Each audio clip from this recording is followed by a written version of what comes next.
안녕하세요, 양태형 변호사입니다. 제가 최근에 중고사기 컨텐츠를 올렸잖아요. 올리기 전까지만 해도 구독자가 2,000명대였는데 진짜 연휴 한번 지나니까 10년 만이 돼가지고 이게 진짜 뭘까 하면서 저도 되게 얼떨떨하긴 해요. 일단 뭐 많은 관심 정말 감사합니다. 그리고 이번 컨텐츠가 성공한 김에 중고사기라는 컨텐츠를 낱낱이 뜯어보면서 각종 비하인드와 실제 변호사 시점으로 어떤 부분이 시나리오상 좀 과장됐는지 중고사기 리뷰 시작해보겠습니다. 나는 최근에 중고나라에서 괜찮은 키보드 하나를 샀다. 근데 왜 벽돌이 왔을까? 얘는 내가 변호사인 걸 알려나? 참 심심했는데 너 아주 잘 걸렸다. 자, 여기서 되게 많은 분들이 변호사가 무슨 중고 거래를 하냐, 저기부터 뭐 말이 안 된다 이러시는데 저도 사람이에요. 변호사라는 직업을 무슨 천룡인처럼 생각하는 것 같은데 저보다 돈 훨씬 많은 분들도 배민 쓰고 중고 거래하고 뿌링클 시켜먹고 다 그렇게 하시거든요. 그래서 저건 진짜 전혀 설정 본 게 아니에요. 판매 게시글이 지워졌을 수도 있으니 지워졌네?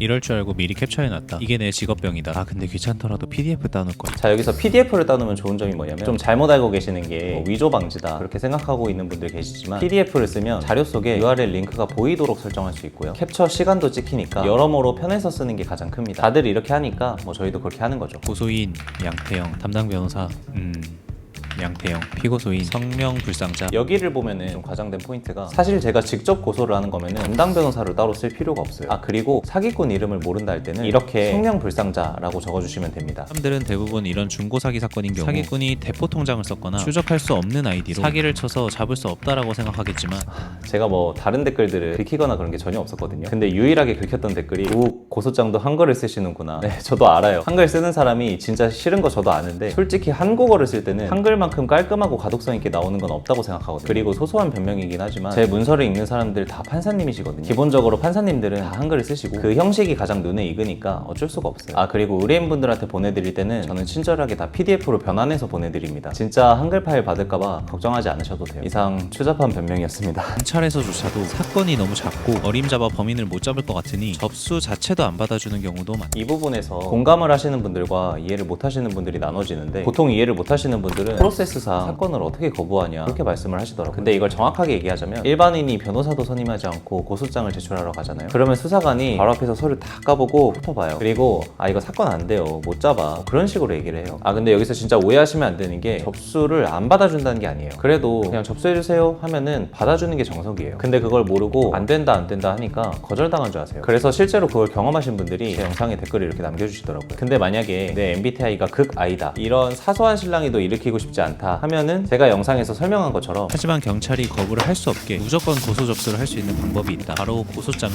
등기 우편으로 보내버리면 된다. 그러면 프로세스상 경찰이 접수 거부를 절대 못하게 된다. 이렇게 우편으로 보내버리면 되는 거죠. 그러면은 수사관이 바로 앞에서 돌아가세요 이렇게 할 수 없는 거니까 이 부분 참고해 주시면 될 것 같습니다. 나는 심지어 우체국조차도 방문할 필요가 없다. 그냥 책상 위에만 올려두면 담당 직원이 알아서 수거해간 다음 등기로 붙여준다. 정말 편하지 않은가? 이것이 진정한 권력 남용이다. 짜릿하. 아, 이거는 연출 때문에 이렇게 한 건데 원래는 프로세스가 저거보다 더 편해요. 그냥 한글 파일만 직원한테 보내주면 제가 직접 프린트하거나 우편 봉투에 넣을 필요 없이 전부 다 알아서 해주시거든요. 하여튼 1편을 보시고 저한테 뭐 연기 잘한다 그런 칭찬이 많았었는데 사실 NG 진짜 엄청 많이 냈거든요. 제가 연기자 출신도 아니다 보니까 PD님이 표정 하나하나까지 디렉을 엄청 열심히 해주세요. 그러면 저는 그럴 때마다 내심 죄송하고 나는 왜 연기를 못할까 자책하고 그러거든요. 근데 진짜 다행히 영상에서는 정말 잘 나온 것 같아서 참 다행이라고 생각합니다. 자, 이제 그럼 2편 볼게요. 어쩔 수 없이 검찰로 송치를 시켜야겠다. 아, 네, 여보세요? 그 사기꾼이랑 연락을 했는데 얘 합의할 생각 없는 것 같은데 그냥 검찰로 송치해주세요. 자, 검찰로 송치되면 한 달 안에 사기꾼한테 벌금이 떨어지고 이 부분에서 뭐 나는 3개월째 소식이 없다, 한 달 안에 결과가 나오는 건 뭐 말이 안 된다 이런 후기들이 많던데 정확히 말하면 진짜 운이 좋으면 한 달 안에 결과가 나오기도 합니다. 길게는 6개월까지 연락이 없는 경우도 있으니까 정말 이런 사건은 잊고 사셔야 돼요. 내가 고소를 했었나 싶을 때 연락이 올 거예요. 100만원 나이스한걸? 10만원짜리 키보드 하나 사기쳐서 벌금 100만원이라니 미친듯이 짜릿하다. 근데 여기서 내가 좀 더 재밌는 거 하나 보여주겠다. 이걸로 사기꾼과 딜을 볼 수 있다. 원래대로라면 벌금 떨어지기 전에 다들 합의를 하거든요. 벌금이 청구되면 사람들이 합의를 못하는 줄 아는데 왜냐하면 벌금은 어차피 그 사람이 낼 거고 굳이 나한테 돈을 줘가면서 합의를 할 필요는 없다고 생각하니까. 하지만 더 정확하게 얘기하자면 가능은 해요. 일단 사기꾼한테 벌금이 떨어져도 합의를 한 다음에 정식 재판을 청구해서 판사한테 선고 유예 좀 해주세요 이렇게 충분히 요청할 수가 있거든요. 쉽게 얘기해서 대충 피해자랑 합의를 했으니까 벌금 때리지 말고 한 번만 선처해주세요 이러면 사기꾼이 벌금 안 내게 할 수 있어요. 그리고 전과도 안 남게 해줄 수가 있는 거죠. 다만 이거는 전제가 변호사인 저라서 온갖 지식을 바탕으로 조금 쉽게 할 수 있는 거지 일반인들한테는 절대 추천하지 않습니다. 너무 번거롭거든요. 안녕하세요 사기꾼님, 벌금 100만원 내실래요? 아니면 민사 안 거는 조건으로 저와 200만원에 합의 보실래요? 이러면 보통 합의를 할 수밖에. 어머나? 제 이 부분에서 왜 사람들이 벌금 낼래 합의할래가 협박죄가 된다고 생각하시는지 모르겠지만 극단적으로 협박죄가 성립이 되려면 합의 안 하면 너 죽여버린다 정도는 돼야 협박죄가 성립합니다. 그러니까 합의 딜을 하는 건 전혀 문제가 안 돼요.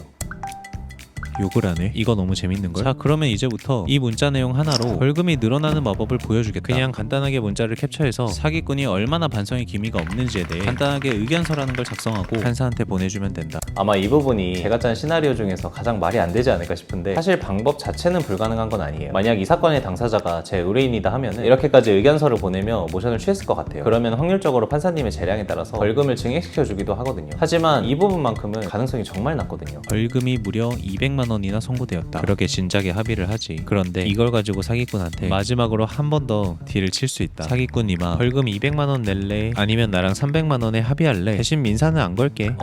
패드립을 하네. 여기서는 뭐 합의금이 너무 많은 거 아니냐 그러신 분들이 있던데 합의 사건 같은 걸 진행을 하다 보면 딱 두 가지 부류로 나뉘거든요. 합의할 생각이 있는 사람과 애초에 합의할 생각이 없는데 찔러본 사람. 제가 짠 시나리오 같은 경우에는 후자 같은 경우였습니다. 뭐 어차피 난 변호사니까 합의를 안 하면 너만 큰일 나는 거다. 이게 주된 포인트였던 거죠. 그래서 보통 합의를 할 때는 내가 받은 피해액만큼 또는 그보다 조금 더 플러스 알파 그렇게 합의를 보시면 되고요. 그게 아니고 난 어차피 돈이 많고 그냥 얘가 짜증나 그냥 큰 벌을 주고 싶다는 목적이라면 합의금을 아예 높게 불러도 됩니다. 중고 사기를 치는 놈들의 패턴은 간단하다. 고소당하는 걸 두려워하지 않는다. 왜냐면 10명한테 사기를 쳐도 실상 자기를 고소하려는 사람이 한 명 정도밖에 없으니까. 이게 진짜 현실이거든요. 이런 소액 사건은 변호사를 선임할 수도 없어요. 왜냐면 저희 로펌 기준 최소 550 정도는 들어요. 배보다 배꼽이 더 크다 보니까 고소를 하는 사람이 진짜 없는 거죠. 수사관님, 상식적으로 피해자가 저를 포함해서 벌써 11명인데 그 사기꾼 통장 한 번만 까보면 피해자가 분명히 더 많을 텐데 인지수사 한번 해보실래요? 경찰과는 솔깃할 것. 이 인지수사 같은 경우에는 영상에서 연출했던 것만큼 그렇게 간단한 건 아니에요. 일반적으로 피해자가 한 명인 경우에는 인지수사가 들어가는 경우는 거의 없고 저처럼 진짜 피해자 다 모으고 고생해야 겨우 될까 말까 할 정도입니다. 근데 만약에 여기서 피해액이 억대로 엄청 큰 규모다 그러면 수사가 바로 들어갈 가능성이 높아지죠. 인지수사가 뭐냐면 사기꾼에게 피해를 당한 모든 피해자들을 경찰이 피해자가 더 많을 거라고 인지를 해 사기꾼의 통장을 강제로 까본 다음. 참고로 이 장면에서 제가 뭐 통장 내역에다가 체크하고 이런 부분이 있잖아요. 원래는 제가 하는 일이 아니고 수사관이 하는 일인데 PD님이 저 장면에서 진짜 넣을 장면이 없다고 저 장면을 연출하면 안 되냐고 하시길래 그래서 뭐 드라마니까 넣어도 되겠지 하는 마음으로 넣었습니다. 근데 있잖아 사기꾼님아, 더 재밌는 거 하나 알려줄게. 아직 민사라는 게 남았어.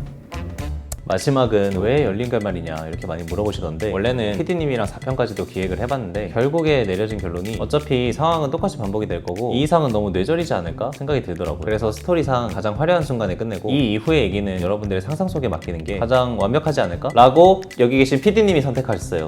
저는 아니에요. 근데 뭐 어쨌든 이번 중고 사기를 재밌게 시청해주셔서 정말 감사드리고요. 그리고 저는 다들 아시겠지만 실제 변호사입니다. 그리고 지금 저는 형사 전문으로 활동하고 있고요. 뭐 성범죄나 마약 스토킹 악플, 사기, 횡령, 배임 같은 사건들을 주로 맡고 있습니다. 그 외로 요즘에 주로 하고 있는 건 인플루언서나 연예인 같은 엔터 사건을 전문적으로 많이 하고 있습니다. 저라는 변호사를 머릿속에 기억해 주셨다가 나중에 법적으로 곤경에 처했을 때 저를 떠올려서 연락을 주시면 될 것 같아요. 이상 양태형 변호사였습니다. 감사합니다.